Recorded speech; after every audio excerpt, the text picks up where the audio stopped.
I have zero clue how neural networks actually work, but I love the show Silicon Valley, and if Jen Yan could build an app that tells you if something is a hot dog or not a hot dog,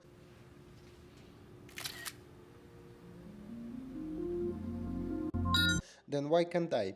Today we are going from absolute zero to working AI, but we are not just building it. We are going to find out what kind of hardware do you actually need for AI. We will benchmark budget solutions. Building an AI from scratch is hard, so we are using a cheat code called transfer learning. We will take a powerful model called MobileNet V2, which is already smart, and just fine-tune it to recognize hot dogs. I am using PyTorch, a library that even the pros use.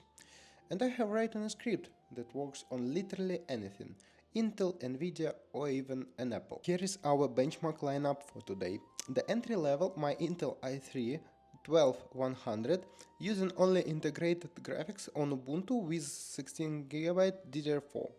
The gamer PC, the same i3 but with an Nvidia RTX 3050 8GB graphics memory, Windows 16GB DDR4. Let's see what CUDA can do. The efficiency king, an Apple M1 MacBook Air 8GB RAM. No fans, but can handle the heat. And the cloud, Google Colab, free GPUs for everyone. To make this work, I'm not going out and taking thousands of photos myself.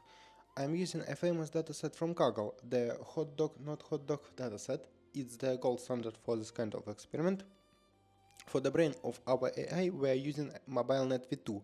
It's a lightweight but super smart model that's already been pre-trained on millions of images.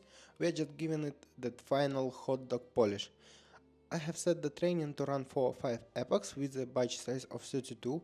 We are using the Adam optimizer with a learning rate of 0.001. I have already run all the tests, and as you can see, our neural network is working perfectly.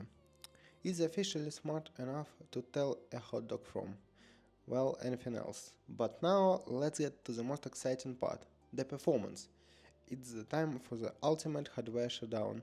Let's see which of these machines is the real king of AI. Alright, let's look at the results. Starting with Google Colab on a standard CPU, we recorded 123 seconds per epoch. This is a good reminder that cloud-based CPUs are shared resources, which is why utilizing the GPU runtimes provided by Google is so important for AI workloads.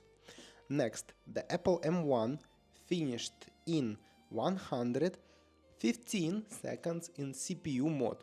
It's important to note that while the M1 is an incredibly efficient chip, this test relied entirely on general purpose cores, because my current OS version didn't support metal acceleration. It shows how much specialized software optimizations matters in deep learning.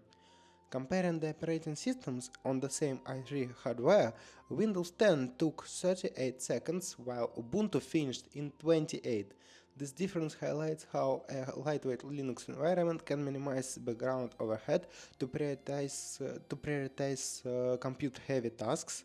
Both platforms remain great options for different development needs. We also leverage cloud acceleration by enabling the NVIDIA Tesla T4 GPU in Google Colab. The training time took just 7.15 seconds. This is a fantastic option for developers who need high performance without investing in local hardware. And our most efficient result came from the dedicated RTX 3050, finished in just 6.7 seconds. It really demonstrates the significant advantage of using hardware with dedicated cores designed specifically for parallel computations like CUDA. So, what is the moral of the story? First, you don't need to be an expert to start playing with AI. If I can do it, you can too. Second, hardware matters. If you are on a budget, switch to Linux for a free performance boost. But if you want to be a pro, get an Nvidia card. Third, huge thanks to Jen Yan for the inspiration. Thanks for watching. Let me know in the comments what I should try to detect next. Don't forget to like and subscribe for more Zero to Hero AI projects. See ya!